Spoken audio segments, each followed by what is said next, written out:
ரெண்டாவது மதுரையை பொறுத்த வரைக்கும் நீங்கள் சினிமா தாக்கம் அதிகம். 5 ஆண்டு காலம் ஒரு கட்சி இருக்காது.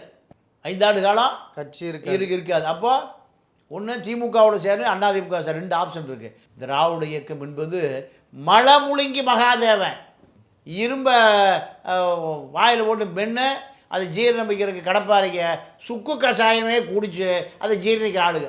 அதனால் இந்த பக்கம் திமுக, இந்த பக்கம் அதிமுக இரண்டையும் மீறி விஜய் முதலமைச்சர் நாற்காலியை மிக எளிதாக எங்கே போயிட முடியாது. பனையூர்லேருந்து கோட்டைக்கு போய்விடவே முடியாது. திமுக மாவட்ட செயலாளர்லாம் குறுநில மன்னர் குறைஞ்சி 10,000 கோடி 20,000 கோடியோடு இருக்கான். விஜய் ரசிகர் மன்றத்தை பூரா குடும்பத்தோடு விலைக்கு வாங்கிடுவான், கூண்டோடு விலைக்கு வாங்கிடுவான். வெங்கட்ராம, புஷி ஆனந்த், ஆதவ் அர்ஜுன் ரெட்டி இவர்கள் எல்லாமே நீங்கள் சிஎம் கேண்டிடேட் ஒரு புகழ் போதையில் உச்சத்தில் குறை வச்சுருக்காங்க. நான் மதுரையில் நிற்க போகிறேன், மார்ச் ஏப்ரல் தான் தேர்தல். இப்போ என்ன, சினிமாக்காரன் எப்பவுமே ஒரு கற்பனை உலகத்தில் தான் இருப்பான். வெளிவிட ஒரு 20 பவுன்சர், ஒரு படம் கூட ஹிட் ஆகிருக்காது, 20 பவுன்சர் வந்துடுவான். விஜய் தனியாக நின்னா திமுக பாதி பேரை பர்ச்சேஸ் பண்ணிடுவான், பாதி பேரை அதிமுக பர்ச்சேஸ் பண்ணிடுவான். கடைசியாக விஜய், ஆதவ் அர்ஜுனா, புஷி ஆனந்த், ஜாடு ஆராய்ச்சி 4 பேர் தான் இருப்பாங்க. விஜயுடைய பலவீனங்களை பூரா யாரும் சொல்லி கொடுத்துருவார், எடப்பாடிகிட்ட சொல்லி கொடுத்து கீழ்மட்டம் முறை மேல்மட்டம் வரை எல்லாம் பர்ச்சேஸ் பண்ணப்படுவார்கள். யாரால்? எடப்பாடி பெரிய பர்ச்சேசர், யாராக இருந்தால் விலை கொடுத்து வாங்கிடுவார். எடப்பாடியை பிற பவர்ஃபுல்லாக இருக்கார் நம்ம அலிகான் பிரதர்ஸ், யார், வேலுமணி. இவர் இருக்கிறவர் அவர் 5 லட்சம் கோடி வச்சுருக்கார், துபாயிலே செட்டில்மெண்ட் பண்ணிடுவார். கிங்குட்ஸ் நேயர்களுக்கு வணக்கம். இன்றைய சிறப்பு நேர்காணலில் நம்முடைய இணைந்திருப்பவர் மூத்த பத்திரிகையாளர் தமிழா பாண்டியன் அவர்கள். வணக்கம் சார். வணக்கம். தாவேக தலைவர் நடிகர் விஜய் அவர்கள் இந்த டாஸ்மாக் விவகாரத்தில் இந்த விஷயத்தில் ஆகாஷ் பாஸ்கரன் மூலமாக நடிகர்களுக்கு பணம்லாம் போயிருக்கு, இடி வலையில் இருக்காங்க அப்படின்ற விஷயத்துலையும் டாஸ்மாகை பற்றி எந்த அறிக்கையுமே இல்லை. பொதுவாக அறிக்கையை தான் விடுவார். இப்போ இந்த விஷயத்தில் அது கூட விடலை. இப்போ ஒரு புது தகவல் ஒன்று வந்திருக்கு. விஜய் மதுரையில் போட்டியிட போகிறாரு அப்படின்ற மாதிரி. ஏன்னா எம்ஜிஆரை பின்பற்றி எம்ஜிஆரை நிறைய மேற்கோள் காட்டி பேசுகிறாரு. அந்த ஸ்டைலை எடுத்தால் தான் நம்ம எடுத்த எடுப்புலேயே சிஎம் ஆக முடியும் என்ற ஒரு இதில் அவரை பின்பற்றுறாருன்னு ஒரு தகவல். மதுரையில் தான் போட்டியிட போகிறாரா? உண்மை என்ன? எடுபடுமா? அங்கே ஆதரவு கிடைக்குமா? இல்லை, இப்போ இந்த செய்திக்கு பின்னால் ஒரு செய்தி இருக்குது. என்ன செய்தினா, கூட்டணி பேரம் பேசுகிற கட்சிகளோடு தன்னுடைய டிமாண்டை அதிகப்படுத்துவதற்கான யுக்தி இது.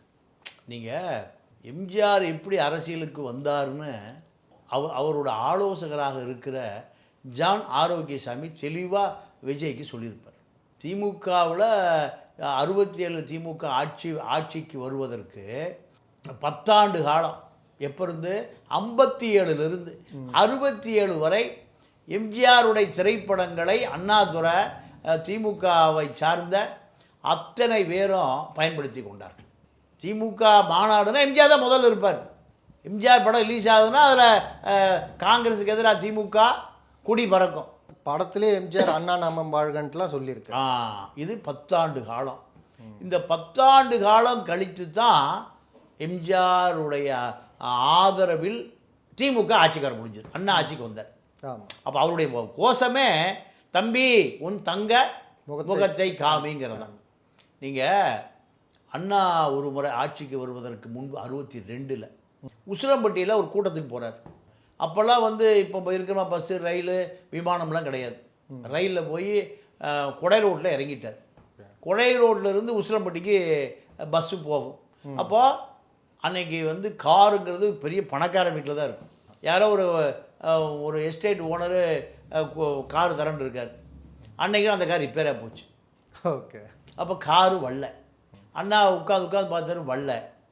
அப்போ பஸ்ஸெல்லாம் காலையில் ஒன்று இருக்குது, மத்தியானம் ஒன்று இருக்குது, சாயங்காலம் ஒன்று இருக்குது உசிலம்பட்டிக்கு. அப்போ பஸ்ஸு எப்போனா 6 மணிக்கு கடைசி பஸ்ஸு நாங்களாம். 6 மணிக்கு அது போய் சேர்றதுக்கு 7:30 8 ஆயிரும். ஆள் வரலையும் அந்த கூட்டத்தை கழிச்சிட்டு போயிடுவோம். எப்படியாவது போய் இறங்கணும். இதுக்கு அண்ணா கடுமையாக முயற்சி பண்ணுறாரு. ஒரு லாரி நிற்கிது, துடைக்க ஆள் இல்லை, ஒன்றும் இல்லை. அண்ணா ஒரு குள்ள உருவம், கசங்கி போன சட்டை, ஒரு ஜோல்னா பை, இதுதான் அண்ணா. அப்போ போய் லாரி டிரைவர்கிட்ட போய் கேட்க, தம்பி நான் அந்த உசிலம்பட்டி போகணும், உனக்கு என்ன காசோ அது 10 ரூபா 5 ரூபா கொடுத்துட்றேன், அன்றைக்கி அவ்வளோதான் அப்படிங்கிறான். எதுக்கே இவ்வளோ அவசரம் உசிலம்பட்டி போகிற யார் கேட்குறான்? அது லாரி டிரைவர். இல்லை இப்போ ஒரு மீட்டிங் போட்டிருக்காங்க, அந்த மீட்டிங்காக போகிறேன். என்ன கட்சி இருக்க நீங்கள்? இந்த மாதிரி நான் திமுகவா? ஓ எம்ஜிஆர் கட்சியா? திமுகவா அவனுக்கு தெரியல. என்ன சொல்கிறான்? எம்ஜிஆர் கட்சியான்றாங்க. எம்ஜிஆர் கட்சியா? ஆமாம் எம்ஜிஆர் கட்சி. எம்ஜிஆர் கட்சியில் இருக்க, சரி நான் உனக்கு கூட்டிகிட்டு போகிறேன், ஏறி உட்கார். லாரி உட்கார வச்சிட்டான். சொல்கிறான் முகமே எம்ஜிஆர் தான். அப்போ அவன் சொல்கிறான் அந்த லாரி டிரைவர், நீ என்னை ஏமாத்திட மாட்டியா? இல்லை ஏமாற்ற மாட்டேன், எனக்கு ஒரு உதவி செய்வியா? அண்ணா அண்ணாட லாரி டிரைவர் கேட்குறான், அப்போ நீ உதவி செஞ்சால் தான் நான் உசிலம்பட்டி போய் சேர முடியும், நான் உனக்கு என்ன உதவி செய்ய முடியும்? 5 ரூபா 10 ரூபா அது இல்லை, நான் மெட்ராஸ் வருவேன் ஏதாவது லோடு கடி ஏற்றிட்டு. அப்போ வரும்போது எம்ஜிஆரை இப்போ சந்திச்சு எனக்கு ஒரு படம் எடுக்கணும். என்ன ஃபோட்டோ எடுக்கணும். அதுக்கு ஏற்பாடு பண்ணணும். என்கிட்ட நீ உறுதிமொழி சொல்லு, உன் அட்ரஸ் எல்லாம் கொடு, நான் உங்கள்கிட்ட வருவேன், மெட்ராஸ் வந்தேன் லாரியோடு வருவேன். அண்ணா அண்ணா அப்படியே அசந்து போயிட்டார். அப்போ போராமல்லாம் படலை அண்ணா. தன்னை விட எம்ஜிஆர் தான் அடித்தட்டு மக்கள்கிட்ட ரீச் ஆகிருக்காருன்னு தெரிஞ்சார். அதற்கு பிறகுதான் அண்ணாவுடைய கோஷமே மாறி போச்சு. தம்பி உன் தங்க முகத்தை காமிங்கிற கோஷமே அதுக்கு பின்னாடி தான். அதே அண்ணா மறுபடியும் பதிவு பண்ணுறாரு. திருச்சியிலேருந்து சென்னை வரணும், யாரோ ஒரு பெரிய சினிமா இயக்குனர் காரில் போயிட்டு காரில் வர, அண்ணாட கார்லாம் இல்லை, அப்போ கூட்டம் முடிச்சுட்டு வரணும். அப்போ அவர் அந்த இயக்குனர் வந்திருக்காருன்னு அவருக்கு தெரியுது.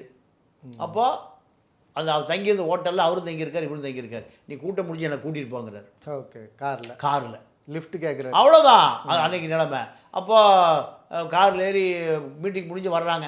சிங்கிள் ரோடு தானே, விடிஞ்சிருச்சு. எங்கள் திண்டிவனம் விழுப்புரம் பக்கம் வந்தாச்சு. வந்த உடனே அண்ணாவுக்கு வந்து டீ குடிக்கிற பழக்கம் உண்டு. ஒரு நாளைக்கு ஒரு 40-50 டீ குடிப்பார். அப்போது காலையில் டீ கடை திறந்துருக்கானான்னு பார்க்குறாங்க. ஒரு அப்போ தான் இறங்கி லைட்டு கிட்டு போட்டு டீ கடை இது பற்ற வைக்கிறான், பாய்லர் பற்ற வைக்கிறான். இந்த பழைய டீ கடையெல்லாம் பார்த்தீங்கன்னா பாய்லர் பெருசாக இருக்கும். ஆமாம், நிறுத்தி டீ குடிக்க போகிறாங்க. அதில் திமுக கொடி பறக்குது. இதில் காரில். அப்போது காலையில் விவசாய வேலைக்கு போகிற மக்கள் பூரா எம்ஜிஆர் கட்சி வந்து டீ கடையை பார்க்குறான், அங்கே பார்க்குறான், காருக்குள்ளே எட்டி பார்க்குறான், காரை சுற்றி பார்க்குறான், எம்ஜிஆர் இருக்காரான்னு. என்னடா இந்த ஆளுங்களாம் தேடுறானுங்கன்னு பார்த்தா எம்சிஆர் இருக்காரா? எம்ஜிஆர் கூட சொல்ல தெரியல. என்ன பேர்? எம்சிஆர் இருக்காரா? இல்லை அவர் வரல. அவர் வரலையா? போயா வரலன்னு. அப்போது அதையும் பார்க்குறாரு. இப்படித்தான் எம்ஜிஆருடைய கட்சியை அண்ணா வளர்த்தார். அண்ணா கட்சி எம்ஜிஆர் வளர்த்தார். 67 ஆட்சிக்கு வந்து திருப்பி 10 வருஷம் 77 தான் எம்ஜிஆர் முதலமைச்சராக முடிந்தது. 20 ஆண்டு காலம் கடுமையான உழைப்பு. இப்போ இந்த 20 ஆண்டு கால உழைப்பு விஜய்க்கு இருக்கா? விஜயகாந்துக்கு அதிகபட்சம் 7% ஓட்டு வந்தது, 8 வந்தது, 14% மக்கள் நல கூட்டணி உருவாகிற பொழுது வந்தது. எனக்கு என்னமோ விஜயகாந்தை விட ஒரு பெரிய ஃபெமிலியரான தலைவராக ஒன்றும் அறிமுகம் ஆகலை. விஜயகாந்த் மாநாடு, ஊர்வலம், உண்ணாவிரதம் இப்படியெல்லாம் அரசியலை என்ன பண்ணார்? அடுத்த கட்டத்துக்கு நகர்த்தி கொண்டு போனார். தெளிவான பேச்சும் நாட்கள்ல அவருக்கு சரியா கட்சி இருக்க வரைக்கும் அவரு சரியா இருந்தார். அதாவது அது மாதிரி பொதுவெளியில வந்து பேசவும் விஜய்க்கு ஆனா அனுபவம் இல்லை. இந்த அரசியல் எல்லாமே ஜான் ஆரோக்கியசாமி சொல்லி கொடுத்துருப்பார். அவர்கிட்ட இருக்கக்கூடிய ஆலோசகராக இருக்கக்கூடிய சினிமா பிரபலங்களும் இதை சொல்லி கொடுத்துருப்பாங்க. அப்போ அவரை பொறுத்த வரைக்கும் எடுத்த உடனே நீங்கள் பனையூர்லேருந்து பாரிஸுக்கு போயிட முடியாது. அப்போது விஜய்க்கு தன்னுடைய நிலைமை பரபரப்பாக இருக்குது. தான் முதலமைச்சர் வேட்பாளர், என்கிட்ட பேரம் பேசினா மற்ற கட்சியை போல பேரம் பேசக்கூடாது, எனக்கு ஆளுங்கட்சிக்கு இணையான பேரம் நடக்கணும். இதை சொல்லாமல் சொல்லுவதற்கு தான் மதுரையில் நிற்கிறேன், ஆண்டிப்பட்டிக்கு நிற்கிறேன். ஆண்டிப்பட்டியில் எம்ஜிஆர் நின்னார், ஜெயலலிதா நின்னாங்க. அங்கே எம்ஜிஆர் ரசிகர்கள் அதிகம், முக்குளத்தூர் சமூகம் அதிகம்.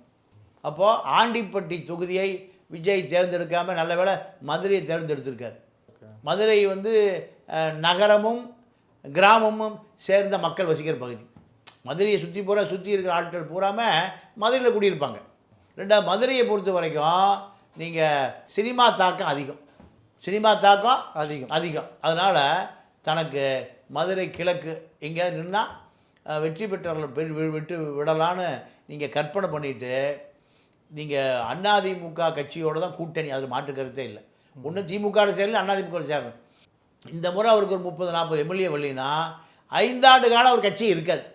5 ஆண்டு காலம் கட்சி இருக்காது. அப்போ ஒன்று திமுகவோட சேரணும், அதிமுக சேர 2 ஆப்ஷன் இருக்குது. முதல் ஆப்ஷன் சேர மாட்டார். அப்போ 2வது ஆப்ஷன் எங்கே சேரணும்? அதிமுகவோடு தான் சேரணும். அவர் எடப்பாடி தனியாக இருக்கும்போது பல முறை கூப்பிட்டார். அதாவது இப்போ இந்த எலெக்ஷனில் தனித்து நின்று தோல்வி விட்டுறாருன்னா விஜய் தனியாக ஜெயிக்கிறதுக்கு வாய்ப்பு இருக்குது. அவர் மட்டும் மற்ற கட்சியில் இருக்கிறவங்க ஜெயிக்கிறதுக்கு வாய்ப்பு இல்லை. இப்போ அந்த இவருக்கு இவ்வளோதான் ஓட்டு சதவீதம், இவரை வச்சு பெருசாக எதுவும் பண்ண முடியாதுன்னு தெரிஞ்சிட்டா இந்த டிமாண்ட் அப்போ இருக்காதுல்ல. அது அவருக்கு தெரியல. அது அவருக்கு தெரியல. அவருக்கு நீங்கள் அவரை சந்தித்த ஆட்கள் என்ன சொல்கிறாங்கன்னா, தனக்கு அனைத்தும் தெரியும் அரசியலில். ஏன்னா அவரை சொல்கிற ஆட்கள் பூராமே, சுற்றி இருக்கிற அந்த நபர்கள் பூராமே வெங்கட்ராம, புஷி ஆனந்த், இது நம்ம ஆதவ் அர்ஜுன் ரெட்டி, இவர்கள் எல்லாமே நீங்கள் சிஎம் கேண்டிடேட் ஜால்ரா போட்டு உங்களுக்கு பெரிய இது இருக்குது, மாஸ் இருக்குது அப்படின்னு சொல்லி அவரை உசுப்பேத்தி விட்டு. உதயநிதி அளவுக்கு நீங்கள் பெரிய மாஸ் லீடர், உதயநிதியை விட பெரிய மாஸ் லீடர். நீங்கள் ரோடு ஷோ போனால் லட்சக்கணக்கான மக்கள் கூடுறான், விக்கிரவாண்டியில் கூடுறான் அப்படின்னு சொல்லி அவரை ஒரு புகழ் போதையில் உச்சத்தில் குறை வச்சுருக்காங்க. அதனுடைய விளைவு தான் நான் மதுரையில் நிற்க போகிறேன். மதுரை இன்னும் தேர்தலுக்குன்னா ஏறக்குறைய அடுத்த மாதம், அடுத்த வருஷம் மார்ச் ஏப்ரல் தான் தேர்தல். இப்போ என்ன இதில் ஒரு 6, அதில் ஒரு 9 மாதம் இருக்குது. 9 மாதத்துக்கு முன்னே மதுரையை தேர்ந்தெடுக்கிறேன்னு சொல்கிறது இது ஒரு சினிமா திறமை தவிர ரியல் அல்ல. இப்போது ஆதவ அர்ஜுனா அண்மையில் வந்து ஒரு பேட்டி கொடுக்குறாரு. அதுக்கப்புறமா இப்போ துணை பொதுச் செயலாளர் சிடிஆர் அவர் ஒரு பேட்டி கொடுக்குறாரு. கூட்டணி கிடையவே கிடையாது பாஜகவோட அப்படின்னு சொல்லி. அது எந்த அளவுக்கு உறுதியாக இருப்பாங்க சார்? அப்போ ரொம்ப தெளிவாக சொல்கிறாங்க பாஜகவோட கூட்டணியே இல்லைன்னு. இல்லை, அதாவது பாஜகவோடு கூட்டணி இல்லை இந்த கருத்தை சொன்னால் தனக்கு ஒரு பெரிய இமேஜ் பில்டப் ஆகும். அப்போ பாஜக கூட்டணியை பாஜக எங்களை கூப்பிடுது, எடப்பாடி எங்களை கூப்பிடுறாரு. டெல்லியில் ஆளுங்கட்சி, தமிழ்நாட்டில் ஒரு பிரதான கட்சி, எங்களுக்கான டிமாண்ட் அதிகமாகிட்டே போகுது. எடப்பாடியில் நாங்கள் 100 சீட்டு கேட்டோம், முதலமைச்சர் 2.5 வருஷம், நீங்கள் 2 வருஷம் சொல்லி கேட்டோம். இதெல்லாம் எங்களுக்கான டிமாண்டு.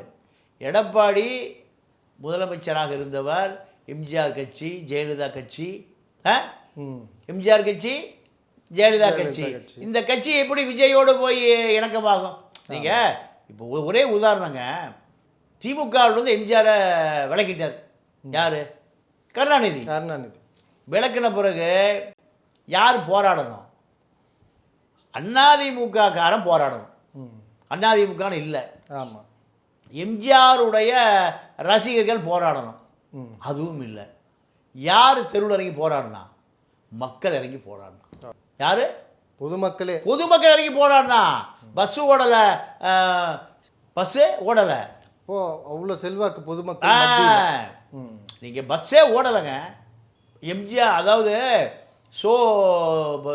என்ன பண்ணாருன்னா, எம்ஜிஆர் வாழ்கள் ஒரு காரில் எழுதினாராம். ஷோவே சொல்கிறார். ஏன் எழுதுன்னு கேட்டால், என் கார் வாழணும்ல.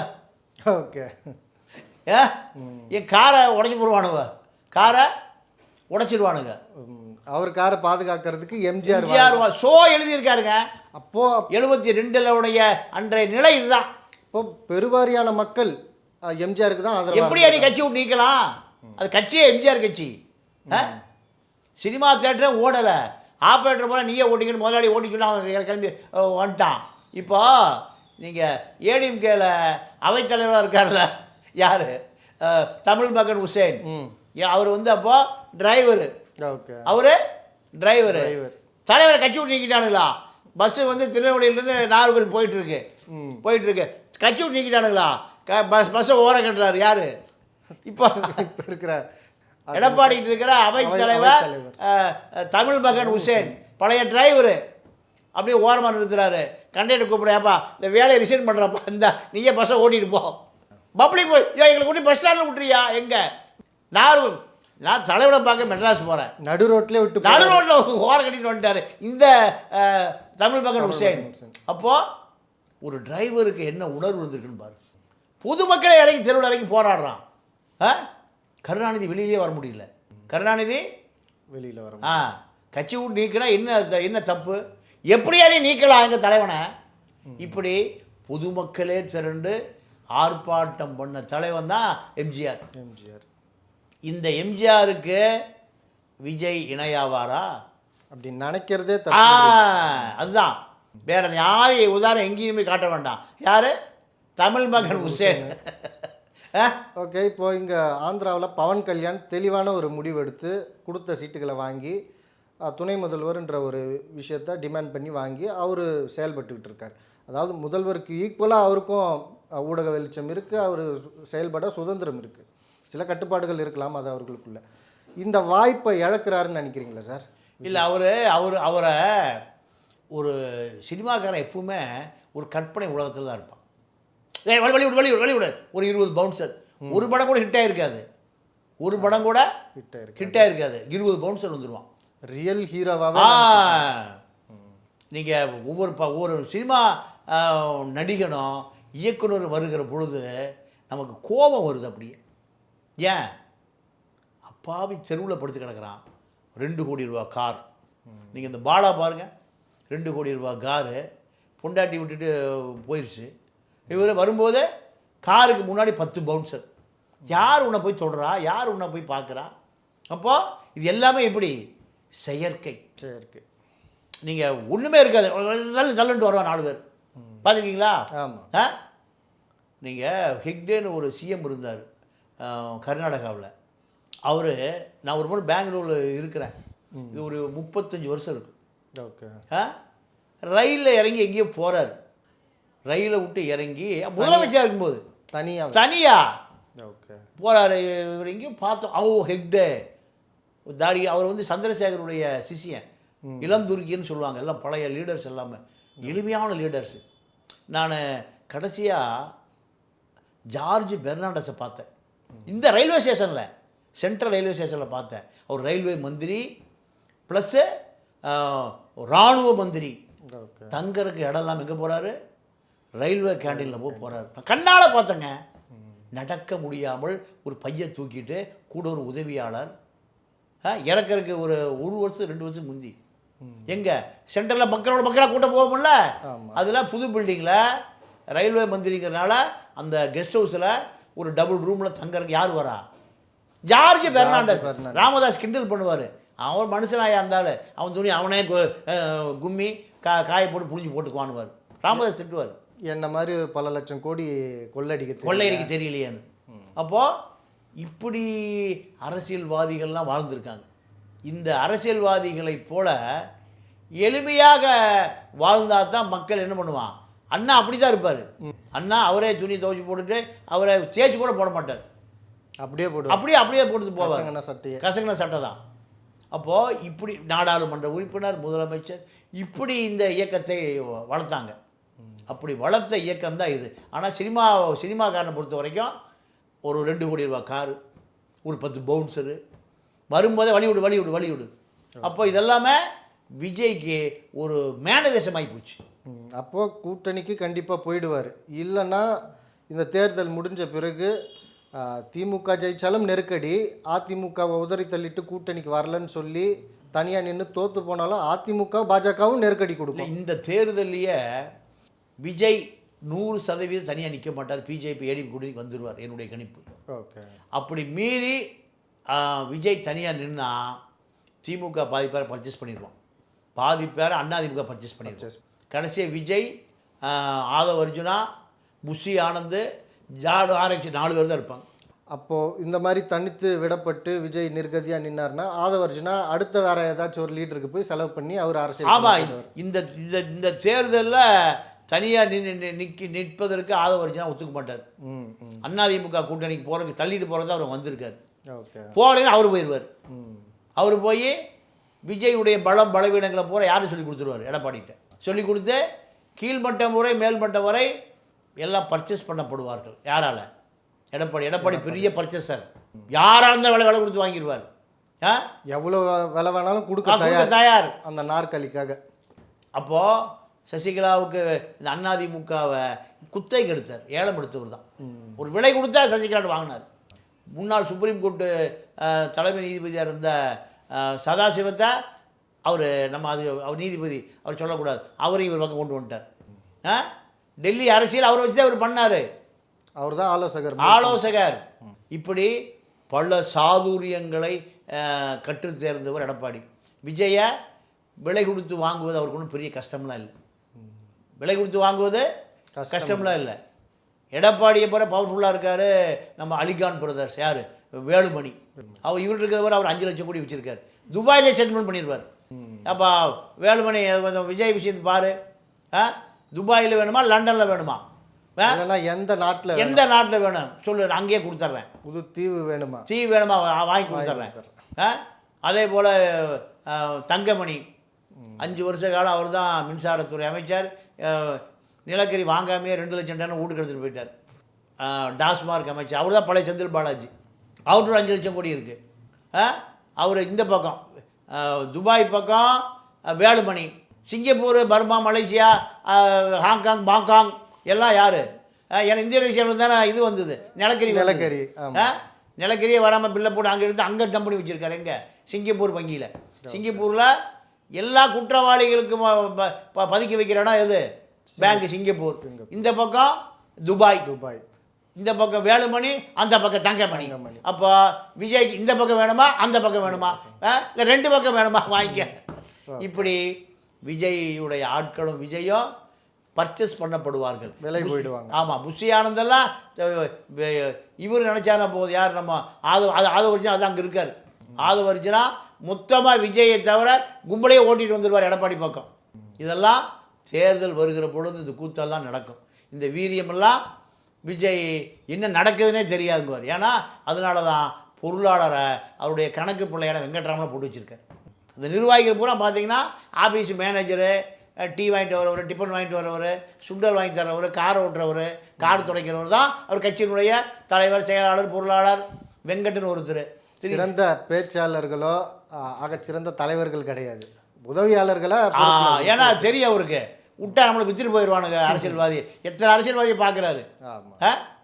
நீங்கள் ஒரு முறை நலத்திட்ட உதவி ஒரு 50 லட்ச ரூபா செலவு பண்ணி அந்த குருநானக் கல்லூரியில் விஜய் போட்டார். விஜய் அப்பாவும் ஜெயலலிதா பார்த்துது. கட்சி ஆரம்பிக்கிறீங்க, கட்சி பார்த்துக்கிறேன்னு. அடுத்த நாள் காலையில் நலத்திட்ட உதவி எல்லாம் தமிழ்நாட்டிலேருந்து எல்லாம் கிளம்பி வண்டி வாகனத்தோடு வர்றான். அனுமதி ரத்துன்றுச்சு ஜெயலலிதா. அனுமதி ரத்து. கதவை தாட்டி போட்டு உள்ளே படுத்துக்கிட்டார். தொண்டை பூரா எது வரைக்கும் வந்துட்டான்? கன்னியாகுமரியில் இருக்கிறவன் அத்தனை பேரும் லாரிக்கு அட்வான்ஸ் கொடுத்து டீசலை போட்டு ரேப்பிட்டு கிளம்பிட்டான். அனுமதி இறங்கிட்டாங்க. ஆமாம், அனுமதி ரத்துன்னு அப்படியே ரிவர்ஸ்லேயே போயிட்டான். இதே போல் நீங்கள் தலைவான்னு ஒரு படம், அதில் என்ன தலைப்புனா டைம் டு லீட்ஸ். தலைமை தாங்க நேரம் வந்து விட்டது. தலைவா ஜெயலலிதா பார்த்து, ஓ நீ தலைமை தாங்கிற, நான் கொடாட்டில் போய் படத்துக்கு முடியும், தொலைக்கிறேன்டா தொலைச்சு. அந்த படத்துக்கு கொடுத்த குடைச்சல்ல விஜய் அதோடு காணாமையே போயிட்டார். இப்படி திராவிட இயக்கம் என்பது மலமுழுங்கி மகாதேவன். இரும்ப வாயில் போட்டு மென்று அதை ஜீரணிக்கிறதுக்கு கடப்பாறைக்க சுக்கு கஷாயமே குடிச்சு அதை ஜீரணிக்கிற ஆளுங்க.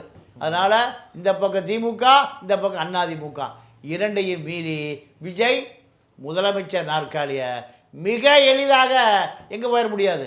பனையூர்லேருந்து கோட்டைக்கு போய்விடவே முடியாது. அது ரொம்ப இன்னும் 10 ஆண்டு காலம் 20 ஆண்டு காலம் திறன்பட அரசியல். திராவிட இயக்க அரசியலை விஜய்க்கு தெரியல. செத்து போன கிளவியெல்லாம் ஓட்டு போட்டுருவான். ஆவி வந்து ஓட்டு போடும். பூத்தில் ஆளை இல்லைன்னா அத்தனை ஓட்டுக்களை அவனே போட்டுருவான். எம்ஜிஆர் இன்னும் இருக்காருன்ட்டு இன்னும் ஓட்டு போடுறவங்க.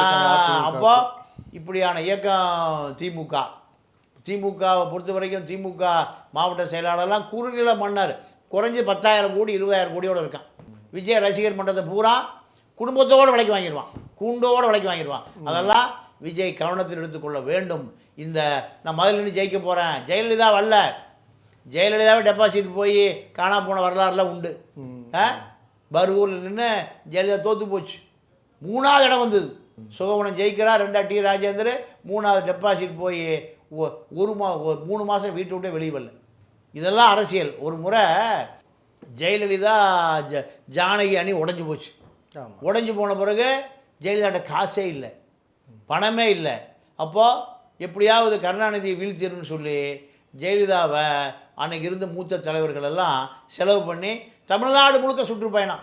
26 27 சீட்டு தான் ஜெயிக்குது, தோற்று போச்சு. இந்த அம்மா கதை படிச்சுட்டு வீட்டில் படுத்துக்குச்சு, அரசியலே வேண்டாம்னுச்சு. இவ்வளோ தூரம் நான் சொல்கிறேன், ஓட்டு போடலை. ஏன் காரணம்? ரெட்டை இலை இல்லை, ரெட்டை இலை சேவல் புறா, அதை வேண்டாம், எனக்கு அரசியலே வேண்டாம். இவ்வளோ தூரம் நான் அலைஞ்சு தெரியுறேன், எனக்கு ஒரு பயிர் ஓட்டு போட மாட்டேங்கிறான்னு படுத்துக்குச்சு. திமுக ஆட்சி வந்துருச்சு. திமுக ஆட்சி வந்த பிறகு இடைத்தேர்தல் மருங்காபுரி, இதே விஜய் நிற்கிறார்ல, மதுரை கிழக்கு ரெண்டுலேயும் தேர்தல் வந்துருச்சு. தேர்தல் வந்த பிறகு ஜானகி நீயே ரெட்டையிலை வச்சுக்கிட்டு போயிடுச்சு. போன பிறகு ரெட்டையிலை வந்துருச்சு. ரெட்டையிலை வந்த பிறகு ஜெயலலிதாவை கூப்பிடுறாங்க.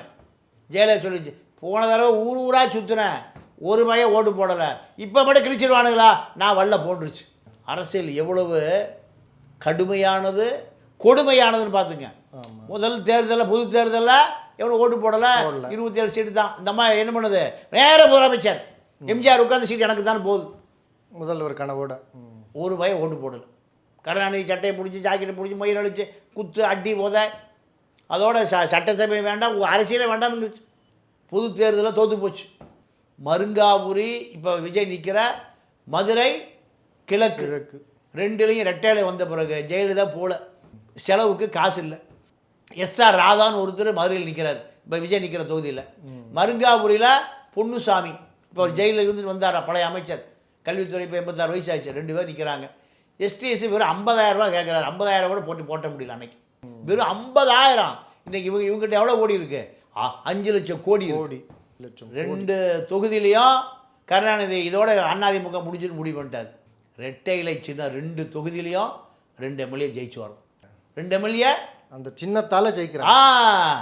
ஜெயலலிதா மீண்டும் அரசியலுக்கு வருவதுக்கு அதுதான் காரணம். மீண்டும் அரசியல். அப்படி அரசியல் என்பது நீங்கள் நெடும் பயணம். விஜய் எதிர்பார்க்கிறத போல உடனே நேராக ஜெயலலிதாவுடைய முதலமைச்சர் நாற்காலி போக முடியலையே. நிறைய தோல்விகளை சந்திச்சு, நெருக்கடிகளை சந்திச்சு தான் ஜெயிக்க முடியும்.